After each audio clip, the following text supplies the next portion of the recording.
Vladimir Putin cometió un error fatal. Durante meses había estado planificando una ofensiva de primavera impecable. Las fábricas producían munición sin parar y miles de nuevos soldados eran lanzados hacia las líneas del frente. El objetivo era claro: aplastar todo a su paso y tragarse por completo Donetsk. Un escenario perfecto, una confianza desmesurada y un error de cálculo fatal, porque incluso los planes más impecables solo duran hasta el primer movimiento del enemigo. La mañana del 30 de enero, cuando el 425º Batallón Skala de Ucrania asestó ese primer golpe con apenas 200 soldados, justo en el corazón de ese esquema supuestamente invencible, la enorme ilusión que el Kremlin había construido en el campo de batalla se desmoronó en segundos, convirtiéndose en un montón de escombros. En unos instantes serás testigo de cómo una estrecha fisura de apenas 19 kilómetros en el mapa paralizó a todo un ejército y convirtió instantáneamente la retaguardia intocable de la línea del frente en un coto de caza cerrado. Esta operación histórica, en la que cazador y presa intercambiaron roles en cuestión de segundos, comenzó con ese primer paso silencioso que el 425º Batallón Skala dio sobre el campo de batalla aquella mañana. Con apenas 200 tropas de asalto, el regimiento penetró las líneas defensivas que Rusia había estado fortificando durante meses. Este asalto fue mucho más que un ataque frontal tradicional. Fue una operación de infiltración de precisión a alta velocidad. Tras 3 días de combate urbano de una intensidad extrema, el regimiento Skala rompió las líneas rusas, logró penetrar 19 kilómetros en profundidad y liberó el asentamiento de Ternove. Este avance de 19 kilómetros puede parecer un área pequeña en el mapa. Sin embargo, en términos de logística militar y estrategia, representa un desastre completo para Rusia.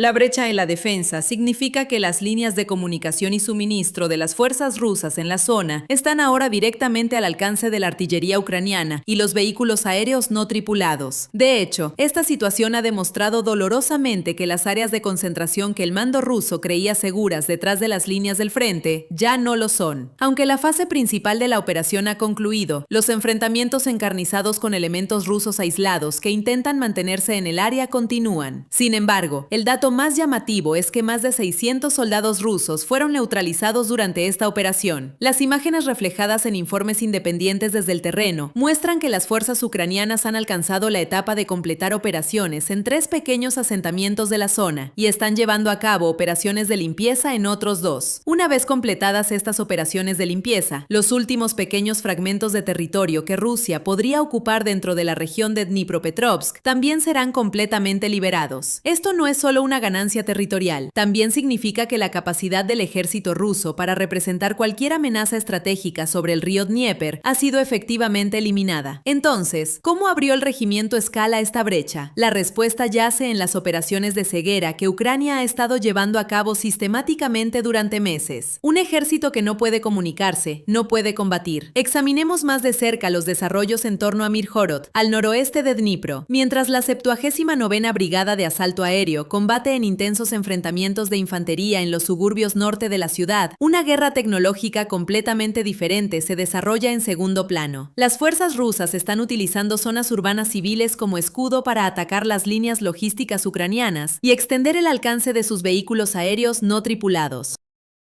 Están intentando establecer una red electrónica invisible, instalando antenas y repetidores de comunicación en los tejados de edificios de varios pisos en las zonas centrales. ¿Qué hacen estas antenas? En términos simples, estas antenas son puentes de señal que permiten a los drones kamikazes rusos alcanzar sus objetivos. Si destruyes estos puentes, los drones quedan ciegos y su capacidad de ataque cae a 0. Aquí es donde entran en juego los drones de reconocimiento ucranianos. Detectan estas coordenadas realizando escaneos milimétricos por toda la ciudad y los suburbios, y las transmiten a los equipos de ataque. Durante los últimos 2 meses, más de 60 puntos de comunicación rusos en este sector han sido destruidos. Sin poder comunicarse, volar drones ni solicitar apoyo de artillería, los soldados de infantería rusos se han convertido en presas, tratando de ocultarse en zonas grises con capas de invisibilidad térmica. Es precisamente en este momento de ceguera cuando el plan más amplio de Ucrania entra en acción. El comandante del primer regimiento de asalto independiente, Dimitrov Alatov, Filatov, apodado Perún, explica la lógica detrás de la operación. Perún y sus tropas comenzaron a infiltrarse en el área entre Zaporilla y Dnipropetrovsk meses antes para golpear al enemigo por el flanco y fijarlo en un área específica. Penetraron 12 kilómetros en las posiciones rusas. Uno de los detalles más impresionantes de la operación es la maniobra táctica descrita por Anton Durluk, comandante del 2º Batallón de la 95ª Brigada de Asalto Aéreo. Durluk dirigió su unidad hacia Oleksandrivka a finales de enero. Tenían la misión de expulsar al enemigo de la región de Dnipropetrovsk. Para lograrlo, recurrieron a una operación astuta y bien planificada. Primero, bajo la cobertura de nieve y niebla, se infiltraron detrás de las líneas enemigas y destruyeron los drones de reconocimiento, los Mavics. El enemigo era incapaz de ver lo que ocurría en la línea del frente.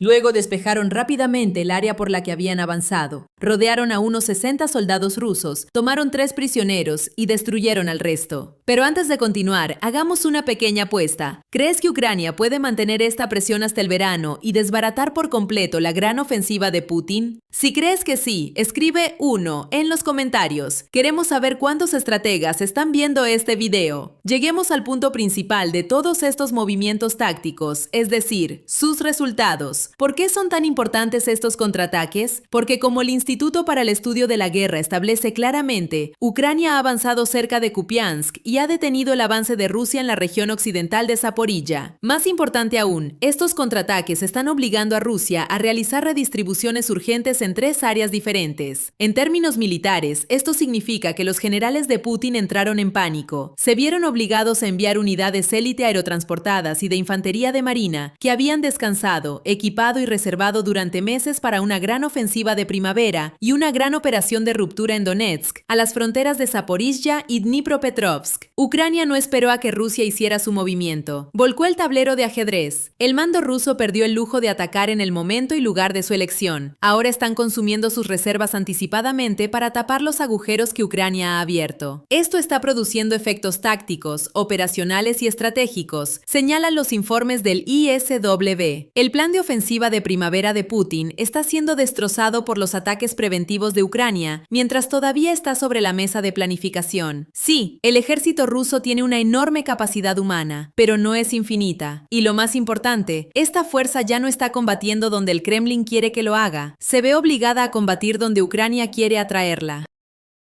En el corazón de este gran panorama está Donetsk. Para Putin, ocupar todo Donetsk no es solo un objetivo militar, es el oxígeno político que su régimen necesita para sobrevivir. Es precisamente por eso que Zelensky y el comandante en jefe Sirski visitaron el cuartel general en la región de Donetsk el 6 de marzo. Rusia debe demostrar una victoria en las líneas del frente para dictar condiciones a Estados Unidos y Occidente en la mesa de negociación. Putin está intentando sentarse en la mesa diciendo «denme Donetsk y Luhansk». Sin embargo, el ejército ucraniano está mucho mejor preparado que el año pasado. Las palabras del comandante del Grupo de Fuerzas Conjuntas confirmaron esto. Comenzamos los preparativos para la ofensiva de primavera en enero. Cada bala, cada dron, cada miembro del personal fue tenido en cuenta. Los rusos planean cercar Kramatorsk y Sloviansk y capturar Kostiantynivka, pero las heridas infligidas por el regimiento Skala en el sur y el redespliegue de reservas hacia allí están convirtiendo estos objetivos en un sueño cada vez más inalcanzable para Putin. Al final del día, las flechas en los mapas y los términos estratégicos se reducen a una realidad: mano de obra y voluntad. ¿Puede Putin compensar estas pérdidas? Más de 600 invasores rusos fueron neutralizados solo en la operación de Dnipropetrovsk, pero eso es solo la punta del iceberg. Desde la segunda mitad de 2025, las bajas diarias rusas se han mantenido consistentemente entre 1000 y 1500, y los combates continúan en todos los sectores a lo largo de una línea de frente de 1200 kilómetros.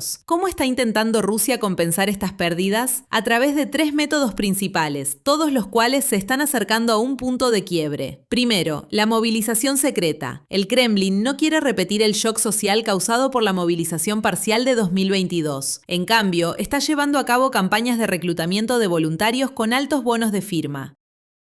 En algunas regiones se ofrece un bono de firma de 200.000 rublos, pero quien tenía motivación ya se fue. Ahora el reclutamiento se lleva a cabo entre presos, trabajadores migrantes de Asia Central y personas sin hogar. El nivel educativo, la motivación y la capacidad de combate de estos individuos plantean serias interrogantes. Segundo, los soldados norcoreanos. Se estima que entre 10.000 y 12.000 han sido enviados, pero las barreras idiomáticas, las diferentes doctrinas de entrenamiento y la falta de motivación están limitando su efectividad en las líneas del frente. Las tasas de baja son muy altas. Tercero, la ruptura de la línea iraní. Aquí es donde entra en juego el impacto indirecto pero muy crítico de la guerra en Irán sobre el frente ucraniano. Rusia estaba recibiendo drones kamikazes Shahed 136 y componentes de misiles balísticos de Irán. Estos drones jugaron un papel fundamental en los ataques a la infraestructura energética de Ucrania. La destrucción de la infraestructura militar de Irán por los ataques estadounidenses e israelíes cortó esta línea de suministro. Las líneas de producción del Shahed sufrieron graves daños. Las fábricas de componentes de misiles fueron bombardeadas. La línea de suministro de municiones Teherán-Moscú fue cortada. Esto no es solo un problema de suministro, es una crisis estratégica. Sin los drones Shahed no se puede mantener la presión sobre la infraestructura energética de Ucrania. Y sin componentes de misiles balísticos, la propia capacidad de producción de Rusia también se enfrenta a un cuello de botella. Debemos hacer una pausa aquí y observar el círculo exterior de Moscú, porque este colapso en el terreno no solo está siendo observado desde Kiev o Washington, también está siendo observado con frialdad desde Pekín, Teherán y Pyongyang. ¿Cómo está siendo puesta a prueba la alianza ilimitada de Putin por estas realidades sobre el terreno? Seamos claros, en las relaciones internacionales, los aliados no perdonan la debilidad.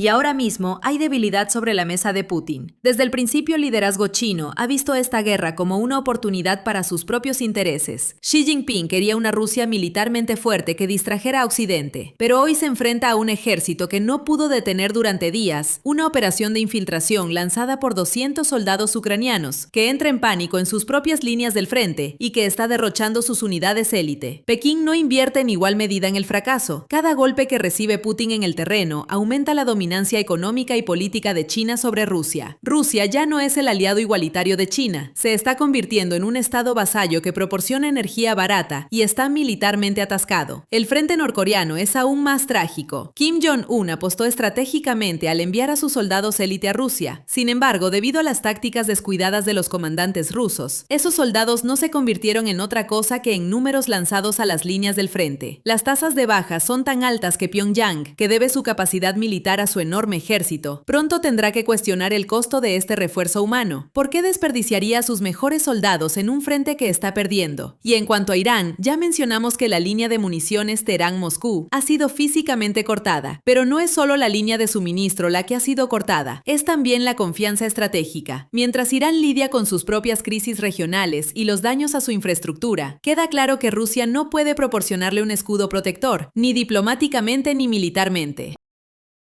¿Cómo puede una Rusia que ha visto sus propias líneas de defensa penetradas 19 kilómetros en profundidad por drones ucranianos y unidades de asalto proteger a Irán en Oriente Medio? Esta reacción en cadena iniciada por el Regimiento Escala de Ucrania y que se extiende por todo el frente sur deja a Putin aislado no solo en el campo de batalla, sino también en la mesa diplomática. Ningún líder quiere hundirse con un régimen que está devorando a su propio ejército con sus errores. Entonces, ¿qué pasará después? La iniciativa en Donetsk sigue en manos rusas. Los rusos están atacando en casi todas las áreas. Una primavera y un verano difíciles esperan a Ucrania. La captura completa de Donetsk sigue siendo el objetivo militar y político número uno de los rusos, y concentrarán allí sus fuerzas esta primavera. Se están estableciendo líneas defensivas al oeste de Pokrovsk, pero sigue siendo incierto si los rusos avanzarán hasta allí. En el escenario más optimista, los rusos no podrán siquiera capturar Kostiantynivka este verano. Han entrado en los suburbios de la ciudad, pero no pueden avanzar más. Los contraataques de Ucrania en el sur obligarán a los rusos a redesplegar sus fuerzas, retrasando y debilitando su ofensiva de primavera. La iniciativa en Dnipropetrovsk y Zaporizhia está con Ucrania. Las fuerzas de defensa han frustrado los planes de campaña de primavera y verano de Rusia aquí. El avance de la KDSHV hacia Oleksandrivka es el resultado de varios meses de planificación, y se estima que el plan puede ser más amplio de lo que la declaración oficial sugiere. Las operaciones de Ucrania hacia Oleksandrivka y Juliápole desestabilizan el frente de Zaporizhia, obligando a Rusia a librar una guerra de desgaste en dos frentes. Si los comandantes rusos se ven obligados a desplazar sus unidades de asalto desde Donetsk para estabilizar el sur, el gran plan ofensivo podría colapsar y la liberación casi completa de Dnipropetrovsk está permitiendo a Ucrania ganar profundidad operacional desde el sur. Esto significa espacio de maniobra para operaciones futuras y una amenaza constante al flanco sur de Rusia. Putin se enfrenta a un dilema estratégico y el costo de cualquiera de las opciones es elevado. La primera opción es estabilizar el sur y retrasar la ofensiva de primavera. Esto significa desplazar tropas al sur en respuesta a los contraataques de Ucrania en esa zona. Pero en este caso, los planes ofensivos en Donetsk quedarían suspendidos y la promesa de Moscú de capturar completamente Donetsk resultaría vana. La segunda opción es descuidar el sur y concentrarse en la ofensiva en Donetsk. Esto conlleva el riesgo de que las contraofensivas de Ucrania en el sur desestabilicen aún más el frente de Zaporizhia. Si Rusia pierde su línea defensiva en el sur, toda su estrategia para el sur de Ucrania podría colapsar. ¿Tiene la fuerza para hacer ambas cosas? Las tasas de baja sugieren que no, y Ucrania está presionando precisamente en estos puntos de vulnerabilidad. Lo que llamamos pequeñas victorias es en realidad una estrategia de desgaste que constantemente obliga a Rusia a tomar decisiones, divide sus recursos y desbarata sus planes. Cada pequeño éxito erosiona el gran plan de Rusia, y cuando estas piezas se acumulan, el gran plan se vuelve inviable. 200 soldados abrieron una brecha de 19 kilómetros. Esa brecha devoró 600 soldados rusos. Esos 600 soldados vaciaron las reservas destinadas a la gran ofensiva. Esas reservas eran el último escudo de Putin frente a la mesa de negociación. Y ahora ese escudo está hecho pedazos, dispersado en las estepas del sur de Ucrania, en medio del barro y la nieve de febrero. La pregunta ya no es si Putin puede capturar Donetsk. La pregunta es si Putin puede sobrevivir a un verano en el que Ucrania elige dónde sangrar a Rusia, cuándo y a qué costo. ¿Y tú? ¿Crees que Rusia pueda resistir esta presión en dos frentes simultáneos? ¿O el verano de 2025 será el punto de inflexión que nadie vio venir? Escríbelo en los comentarios. Aquí es donde se libra la verdadera guerra de ideas. Gracias por ver este video. No olvides suscribirte a nuestro canal, activar las notificaciones y darle like. El próximo análisis ya está en marcha y te aseguro que lo que viene después de esta brecha de 19 kilómetros hará que todo lo que viste hoy parezca solo el prólogo.